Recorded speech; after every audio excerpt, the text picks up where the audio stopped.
Democrat Tom Suozzi won a special election for a U.S. House seat in New York on Tuesday, coming out on top in a politically mixed suburban district in a victory that could lift his party's hopes heading into a fiercely contested presidential election later this year. Suozzi defeated Republican Mazi Pilip to take the seat that was left vacant when George Santos, also a Republican, was expelled from Congress. The victory marks a return to Washington for Suozzi, who represented the district for 3 terms before giving it up to run, unsuccessfully, for governor. It's unclear how long his next stint on Capitol Hill will last, as a redistricting process unfolds that could reshape the district. But for now, the result narrows the already slim Republican majority in the House.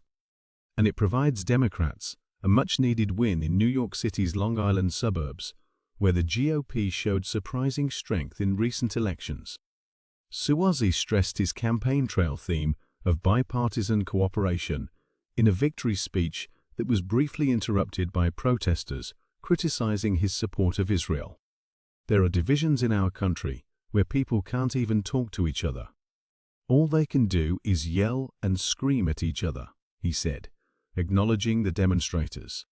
That's not the answer to the problems we face in our country. The answer is to try and bring people together to try and find common ground. The way to make our country a better place is to try and find common ground.